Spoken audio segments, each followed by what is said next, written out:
Olá, eu sou Elaine de Marcondes e estou aqui no estúdio virtual Casa Hoffman.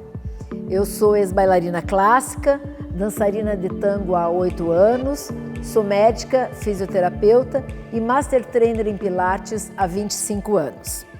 Eu vim aqui ministrar o curso Dança, Função e Percepção. O curso tem como objetivo apresentar e discutir as funções do corpo humano como fundamentais para o bom desenvolvimento das atividades práticas, do ensino e da performance em dança. Abordar as funções musculoesqueléticas, considerando que as atividades corporais funcionais e bem orientadas, tanto técnicas como complementares, são fundamentais para manter a permanência e a longevidade do corpo que dança. O curso está dividido em 4 segmentos. A primeira aula trata da coluna vertebral, tronco e cabeça. A segunda aula, cintura pélvica e membros inferiores.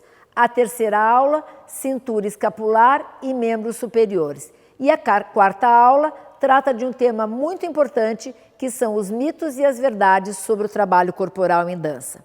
Para quem estiver nos acompanhando desde agora, é muito importante assistir a aula 1 e seguir conosco. Cada uma das nossas 3 primeiras aulas estarão constituídas de anatomia, movimentos e funções, movimentos funcionais, as lesões mais frequentes na dança e uma sequência de movimentos para você fazer em casa. Na aula de hoje nós vamos conversar sobre a cintura pélvica e os membros inferiores. Vou falar primeiramente sobre a anatomia e os ossos que constituem essa região do nosso corpo. A cintura pélvica é constituída de 2 ossos do quadril e cada um dos nossos ossos do quadril tem 3 regiões muito importantes. A parte posterior, chamada asa do ilho, a parte sobre onde nós devemos sentar adequadamente, que é a região do isquio, e anteriormente nós temos a região da sínfise púbica. Esses 3 ossos se fundem na fossa do acetábulo logo após o nascimento. Essa região é a região que se encontra com o osso mais longo do nosso corpo e que constitui um dos ossos do membro inferior, que é o fêmur. Depois nós temos na perna a tíbia e a fíbula, mais lateralmente. Na transição entre eles, um osso muito importante que alavanca importantes funções musculares, que é a patela. E, finalmente, 26 ossos dos pés, que significam a importante relação desenvolvida do nosso corpo ortostático em relação às superfícies onde nós nos deslocamos. Em relação aos meios de união, que são estruturas ligamentares que têm a função de absorver impacto, de aumentar a referência esquelética e a superfície de contato articular e de estabilizar as articulações, aqui no membro inferior nós temos algumas situações importantes. Na articulação do quadril, o labrum acetabular, que tem a função de ampliar a superfície de contato e estabilizar a relação da cabeça do fêmur com o acetábulo.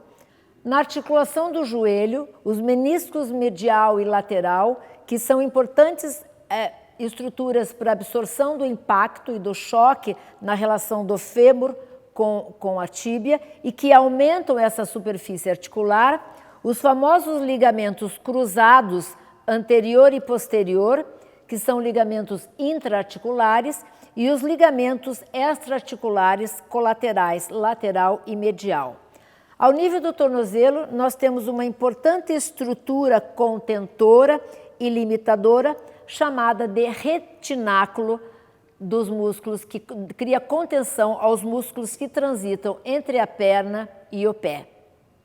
Os músculos que produzem os movimentos nas articulações do quadril, joelho, tornozelo e pé estão colocados na região da coxa, anteriormente, lateralmente, medialmente e posteriormente.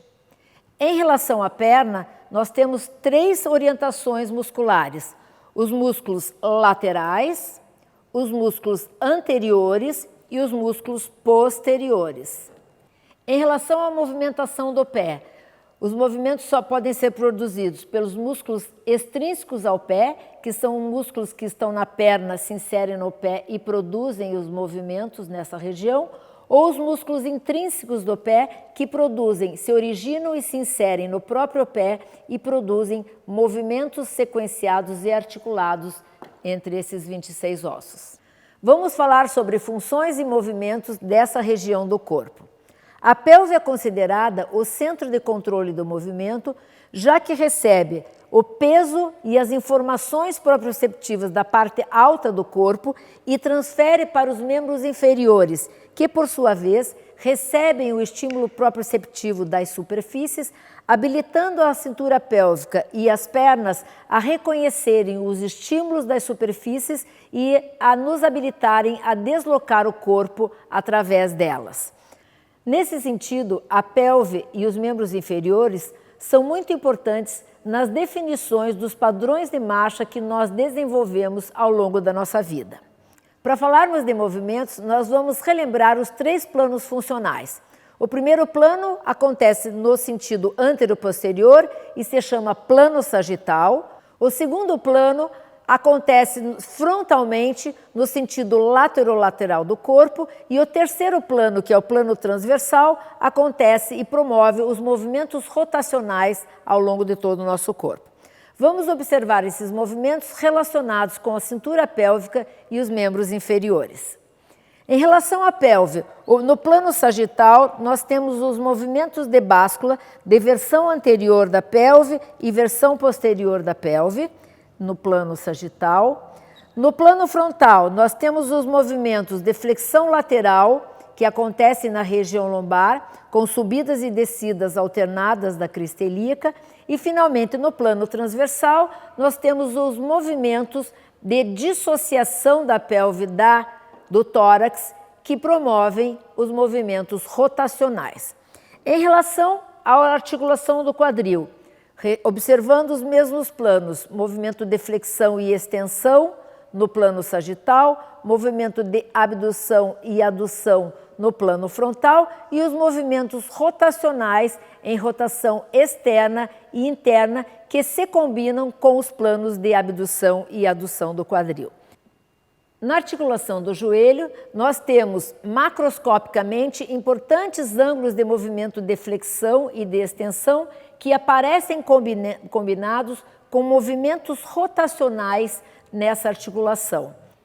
Na articulação do tornozelo, nós temos movimentos no plano sagital de plantiflexão e dorsiflexão, movimentos de abdução e adução, principalmente realizados na parte anterior do pé, no plano frontal, e finalmente no plano transversal, os movimentos de pronação e supinação que promovem o rolamento do pé para a borda medial ou lateral. Os movimentos funcionais em qualquer segmento do nosso corpo estão matricialmente disponíveis no nosso sistema nervoso central, mas o nosso repertório motor individual depende das experiências motoras acumuladas ao longo de toda a nossa vida, criando padrões próprios de funcionamento em cada região do corpo. Os padrões de coordenação previstos em relação aos membros inferiores são chamados de tríplice flexão e tríplice extensão, o que significa que no movimento articulado que aproxima o membro inferior do tronco, a sequência de eventos deve ocorrer para a flexão, e primeiramente a flexão de quadril, a flexão de joelho e finalmente a flexão de tornozelo.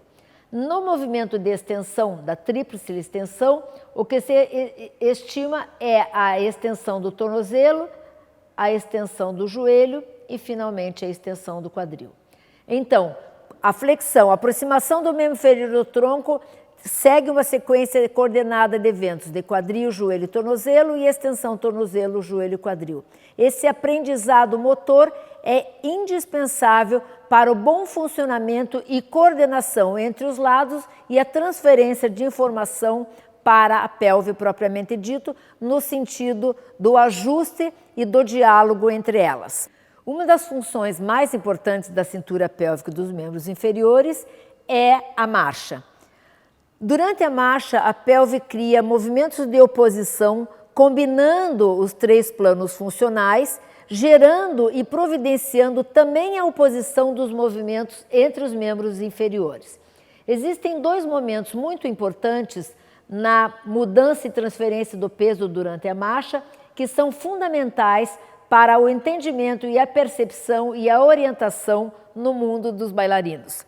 Durante a marcha, nós temos uma transferência de peso antero-posterior e uma oscilação entre o corpo apoiado sobre os dois pés ao mesmo tempo e o apoio unipodal. Na verdade, durante a marcha, 60% do tempo a gente está em apoio bipodal e 40% do tempo a gente está em apoio unipodal.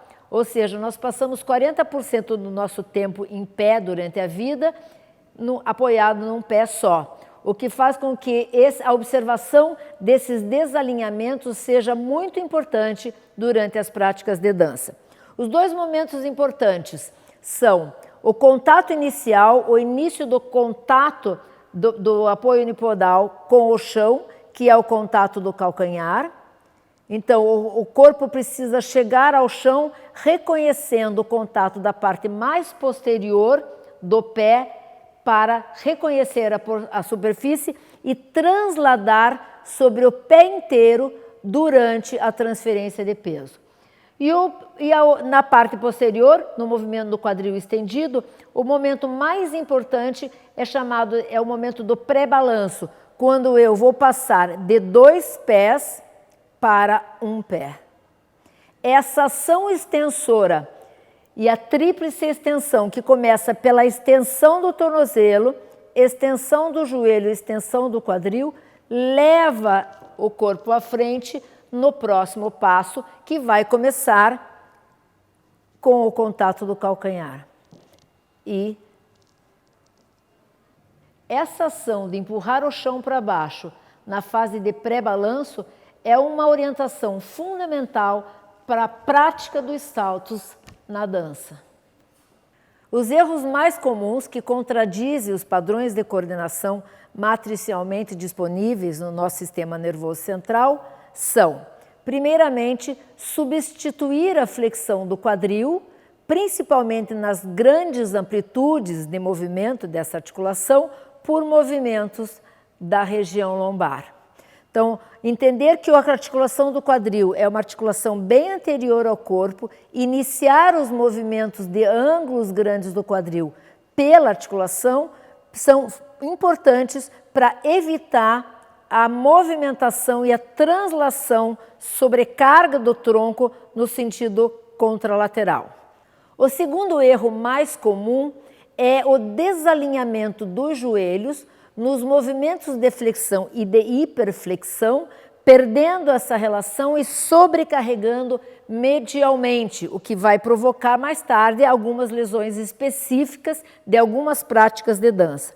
Então, a orientação do alinhamento do joelho no segundo dedo é fundamental para preservar a saúde dessa articulação. E, finalmente, as supinações nas articulações dos tornozelos e a transferência do peso corporal para a parte lateral dos pés, criando desalinhamentos que também vão justificar algumas lesões frequentes na articulação do tornozelo em algumas danças. O surgimento de lesões nos corpos que dançam está relacionado com práticas específicas de dança e sobrecargas em algumas regiões próprias do corpo, relacionadas com a linguagem de cada uma das danças. As lesões mais frequentes provocadas pelas práticas de dança nos membros inferiores são as distensões dos músculos isquiotibiais, originadas pelas grandes amplitudes dos movimentos do quadril e pelo desequilíbrio muscular nessa região. Nas articulações dos joelhos, as lesões mais comuns são as lesões meniscais, principalmente na parte medial da articulação, relacionadas com sobrecargas, com movimentos de hiperflexão e excesso de transferência de peso sobre os joelhos hiperflexionados. E na articulação do tornozelo, as lesões mais frequentes são os entorses provocados pela instabilidade articular, geralmente relacionada com a hipermobilidade constitucional, encontrada com muita frequência entre os bailarinos. Eu vou deixar aqui agora uma sequência de exercícios para vocês praticarem em casa.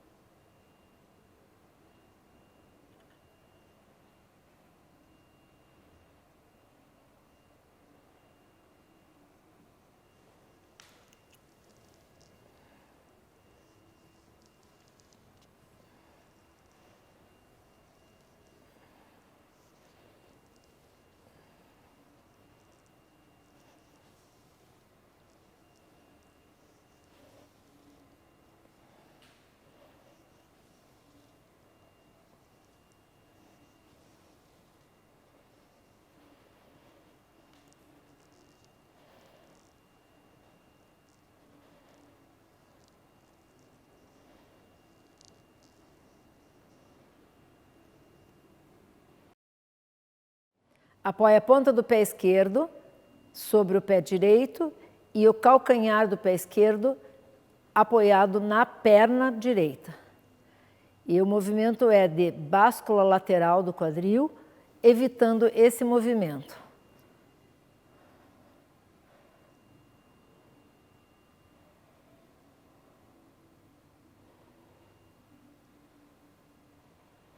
No squatting, observar o alinhamento dos joelhos sobre o segundo dedo, o máximo possível, mesmo com as transferências de peso,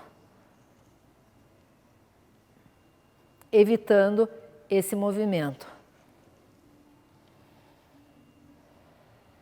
Nos movimentos do tornozelo, manter o alinhamento sobre o primeiro dedo e usar o movimento dos braços como um pêndulo para a tração axial do tronco em direção à cabeça.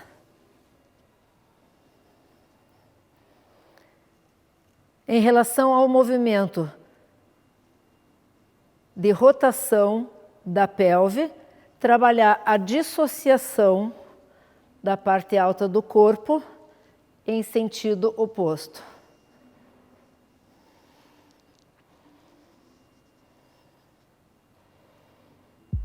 Estamos finalizando nossa aula de hoje. Muito obrigada pela participação. Espero vocês na próxima semana para conversarmos sobre cintura escapular e membros superiores. Até lá!